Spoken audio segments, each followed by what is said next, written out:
Bonjour, dans cette vidéo on va étudier l'influence de la modification élémentaire d'un paramètre quelconque sur l'équilibre chimique. On va passer en revue les lois de modération qui a un caractère universel, de Van 't Hoff qui s'intéresse à l'influence de la température et de Le Chatelier qui s'intéresse à l'influence de la pression. Je vous donnerai la méthode de la dérivée logarithmique qui permet de calculer l'influence de n'importe quel paramètre à température constante. Bismillah ar-Rahman ar-Rahim. Toujours dans le chapitre sur les équilibres chimiques, on va voir dans cette vidéo le grand 3, déplacement des équilibres chimiques. On va commencer par un préliminaire dans lequel on va définir ce qu'on appelle facteur d'équilibre. Alors un facteur d'équilibre, c'est tout paramètre intensif dont la variation entraîne une modification de l'état d'équilibre du système. C'est-à-dire lorsqu'on modifie un paramètre qui est un facteur d'équilibre, la composition du mélange change, donc l'état d'équilibre a été modifié. Sinon, si le paramètre n'est pas un facteur d'équilibre, si on le modifie, rien ne se passe. On va définir maintenant la position du problème. On va considérer un système siège d'un équilibre chimique. On va le perturber par variation élémentaire rapide d'un seul paramètre. Alors, si ce paramètre est un facteur d'équilibre, on obtient alors un système hors équilibre. C'est ce qu'on va appeler état perturbé. Alors, le système va évoluer spontanément, c'est-à-dire tout seul, vers un nouvel état d'équilibre. Et la question à laquelle on va répondre à chaque fois, c'est dans quel sens? Est-ce que c'est le sens direct, c'est-à-dire vers la droite, ou le sens inverse, c'est-à-dire vers la gauche? Il y a un principe qui est toujours vérifié, c'est ce qu'on appelle le principe de modération. Quand on perturbe un système en équilibre, celui-ci réagit de façon à minimiser cette perturbation. Et ceci est vrai pour n'importe quel système physique ou chimique ou n'importe. Je vais vous donner un exemple simple, c'est celui d'un ressort en équilibre.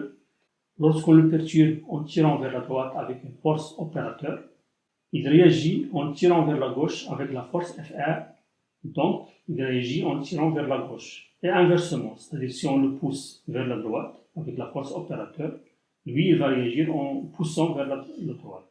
Et on est de même pour les systèmes en équilibre chimique, et c'est ce qu'on va essayer de vérifier à chaque fois. On va commencer par l'influence de la température. Cette influence de la température est régie par la loi de Van 't Hoff qu'on avait établie dans une vidéo précédente. La dérivée de log népérien de K par rapport à la température est égale à delta RH0 l'enthalpie standard de réaction sur RT carré. En transportant le dt vers la droite, la différentielle de log népérien de K, c'est d de K sur K est égal donc delta RH0 sur RT carré fois dt. Pour dt supérieur à 0, c'est-à-dire lorsqu'on élève la température, puisque le K, le RT carré sont positifs, donc le signe de dk est le même que celui de delta RH0. Donc, si delta RH0 est positif, c'est-à-dire la réaction est endothermique dans le sens direct, alors d'après cette expression, dk est positif, c'est-à-dire k a augmenté. Donc l'équilibre s'est déplacé dans le sens direct. Car vous savez que k, c'est les activités des corps qui sont situés à droite sur les activités des corps qui sont situés à gauche. Donc si le K a augmenté, ça veut dire que les activités des corps qui sont situés à droite ont augmenté. Donc la réaction s'est produite de gauche vers la droite, c'est-à-dire dans le sens direct. Par contre, si delta RH0 est négative, c'est-à-dire réaction exothermique dans le sens direct, donc réaction endothermique dans le sens inverse, alors dk va être négatif, donc le K a diminué, et donc l'équilibre s'est déplacé dans le sens inverse. On remarque que dans les deux cas, la réaction s'est déplacée dans le sens de la réaction endothermique. Donc c'est la conclusion qu'on va faire. Une élévation de température déplace l'équilibre dans le sens de la réaction endothermique. Ceci est bien conforme au principe de modération, car lorsqu'on élève la température, c'est-à-dire qu'on a chauffé le système, donc le système va réagir de façon à minimiser cette perturbation, c'est-à-dire il va essayer de refroidir, puisque l'opérateur a chauffé. Donc il va se déplacer dans le sens de la réaction endothermique, sens qui absorbe la chaleur et ainsi il essaie de refroidir le système. On va maintenant essayer de voir l'influence des autres paramètres à température constante. On sait qu'à l'équilibre, l'activité est nulle.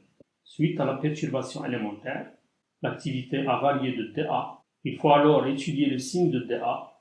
Si dA est positif, ça veut dire que le A dans l'état perturbé est positif, donc l'équilibre va se déplacer dans le sens direct. Si dA est négatif, ça veut dire que le A dans l'état perturbé est négatif, alors c'est le sens inverse. Et si dA est égal à 0, c'est-à-dire que le A n'a pas changé, il était nul, il est toujours resté nul, rien ne se passe, c'est-à-dire que l'état du système n'a pas changé. Vous savez que l'affinité chimique, c'est moins delta Rg, et on avait vu que delta Rg, c'est delta Rg0 plus RT log népérien de Q, quotient de réaction. Donc le A va être égal à moins delta Rg0, moins RT log népérien de Q. Or, on avait vu aussi qu'à l'équilibre, le Q est égal à K, et donc l'affinité est nulle, donc on a delta Rg0 plus RT log népérien de K est égal à 0. Si on transporte ce terme vers la droite, on obtient moins delta Rg0 est égal à RT log népérien de K. Donc on a l'expression RT log népérien de K moins RT log népérien de Q. On met le RT en facteur et on obtient alors l'expression de l'affinité chimique qui est égale à RT log népérien de K sur Q. On sait que à température constante, le K est constant parce qu'il ne dépend que de la température. Donc cette expression-là, lorsqu'on perturbe le système, seul le Q va changer. Donc le dA va être égal à moins RT dQ sur Q. Parce que ce terme-là est constant. Et la différentielle de log népérien de Q, c'est dQ sur Q. Remarque, on va parler de ce qu'on appelle la dérivée logarithmique. Supposons que Q est de cette forme-là. C fois A à la puissance alpha fois B à la puissance bêta. Avec C, alpha et bêta des constantes. Donc seuls le A et le B sont des variables. Si on applique le log népérien de deux côtés, on obtient log népérien de Q est égal à log népérien de C plus alpha log népérien de A plus bêta log népérien de B, d'après la propriété du log népérien. Donc si on différencie, on obtient le dQ sur Q est égal à alpha dA sur A plus bêta dB sur B. Donc ce terme disparaît parce que le dC est égal à 0 parce que C c'est une constante. On obtient alors cette expression-là qu'on appelle la dérivée logarithmique et qu'on va utiliser à chaque fois dans ce paragraphe pour trouver le signe de dQ sur Q. Et ainsi on trouve le signe de dA, il est opposé à celui de dQ sur Q puisqu'on a moins RT et le RT est positif. On va commencer par l'influence de la pression P, bien sûr à température constante. On va faire ça sur un exemple. Soit le système siège de l'équilibre N2 gaz plus 3H2 gaz donne 2NH3 gaz. C'est la réaction de synthèse de l'ammoniac qu'on avait vu avant. Alors on va écrire l'expression de Q. C'est la pression de NH3 au carré sur la pression de N2 fois la pression de H2 à la puissance 3. On multiplie par P0 au carré au numérateur pour avoir quelque chose sans dimension. Alors sachant qu'on a modifié la pression, donc il faut faire apparaître la pression en remplaçant chaque pression partielle PI par XI fois P.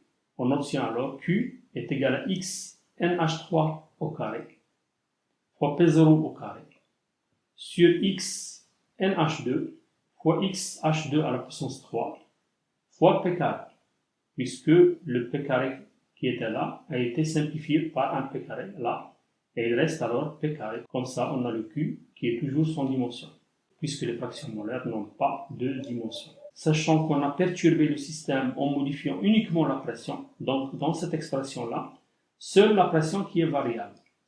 Et donc Q est de la forme une constante, tout ça c'est une constante, multipliée par P à la puissance moins 2. En appliquant la dérivée logarithmique, on obtient alors dQ sur Q est égal à moins 2 dP sur P. Donc, pour dP positif, c'est-à-dire pour une élévation de la pression, le dQ sur Q est négatif, d'après cette expression-là, et par conséquent, dA est positif, puisqu'on vient de voir que dA c'est moins RT dQ sur Q. Le dA et le dQ sur Q sont de signes opposés. Et donc l'équilibre va se déplacer dans le sens direct. C'est le sens qui fait diminuer la quantité totale de gaz. D'après l'expression de l'équilibre qu'on vient d'étudier, ici on a 4 moles, 3 plus 1, alors qu'on a ici 2 moles. Donc le sens direct fait diminuer le nombre total de moles de gaz. Et ainsi, le système tend à faire diminuer la pression. Parce que, d'après la loi des gaz parfaits, PV est égal à N total fois RT. Lorsque le N total diminue, la pression va diminuer. Donc, le principe de modulation est bien vérifié. Pour l'influence de la pression, on a ce qu'on appelle la loi de Le Chatelier. Une élévation isotherme, c'est-à-dire à température constante de la pression, fait déplacer l'équilibre dans le sens qui fait diminuer le nombre de moles total de gaz. Une remarque, si on prend par exemple l'équilibre 2HI gaz qui donne I2 gaz plus H2 gaz, là on remarque qu'on a 2 moles à gauche et 2 moles à droite, 1 plus 1. Alors pour cet équilibre, la quantité de matière reste inchangée, soit vers la gauche, soit vers la droite. Alors pour cet équilibre, la pression n'est pas facteur d'équilibre, tout simplement. Rien ne se passe si on modifie la pression. On va voir maintenant lorsqu'on ajoute un constituant actif. D'abord, un corps est dit actif s'il apparaît dans l'équation bilan de la réaction. Sinon, c'est-à-dire s'il n'apparaît pas dans l'équation bilan de la réaction, il est dit inactif. Si le corps est ajouté est solide ou liquide pur, on avait vu que dans ce cas, son activité est égale à 1, donc il n'apparaît pas dans l'expression de Q, quotient de réaction, et par conséquent dQ est égal à 0, donc dA est égal à 0, donc rien ne se passe, c'est-à-dire que cet ajout n'a pas d'influence sur l'état d'équilibre du système. Si le corps ajouté maintenant est gazeux et on garde la température et le volume constant, on va noter A0 ce constituant ajouté et nu0 son coefficient stoichiométrique dans l'équation de la réaction. On a alors Q est égal à une constante fois, puisqu'il est gazeux, donc c'est PA0 sur P0 à la puissance nu0. Ce C contient les activités des autres constituants auxquels on n'a pas touché. Donc on a fait apparaître uniquement le constituant A0 dans l'expression de Q. On va appliquer la loi des gaz parfaits pour PA0. On a PA0 fois V est égal à NA0, la quantité de matière de A0 fois RT. On remplace le PA0 dans cette expression-là et on obtient Q est égal à C fois cette expression-là à la puissance nu0. Or, on a ajouté ce constituant A0, donc on a modifié le N à 0. Tous les autres sont constants, notamment la température et le volume. Le P0 et le R sont déjà des constantes. Donc le Q est de la forme C fois N à 0 à la puissance nu0. C'est une autre constante, différente de celle-ci, mais on l'appelle toujours C, c'est pas grave. Et si on applique la dérivée logarithmique, on obtient dQ sur Q est égal à nu0 dN à 0 sur N à 0. Or, dN à 0 est positif parce qu'on a ajouté le constituant à 0. Donc, dans le cas où nu0 est positif, c'est-à-dire A0 est situé à droite dans l'expression de l'équation bilan de la réaction, donc le A0 est soit A3, soit A4. Donc nu0 est égal à alpha3 ou alpha4. Dans ce cas, le dQ sur Q est positif. Et donc dA est négatif puisque le dQ sur Q est toujours le signe opposé de dA. Et par conséquent, l'équilibre se déplace dans le sens inverse. C'est le sens qui consomme le corps A0. Parce qu'on vient de dire que le corps A0 est situé à droite. Donc le sens vers la gauche consomme le corps A0, soit A3, soit A4. Donc il consomme le constituant qui a été ajouté. Dans le cas où nu0 est négatif, c'est-à-dire le A0 est situé à gauche dans l'équation bilan de la réaction, dans ce cas, le dQ sur Q va être négatif puisque le nu0 est négatif et toujours dN A0 est positif. Donc dA est positif puisqu'il est de signe opposé à dQ sur Q. Donc l'équilibre se déplace dans le sens direct. C'est toujours le sens qui consomme le corps ajouté A0. Donc on a une règle générale, c'est la conclusion. L'ajout d'un constituant actif à température et volume constant déplace l'équilibre dans le sens qui consomme le corps ajouté. Une remarque, c'est que cette conclusion est valable pour un soluté dans un solvant.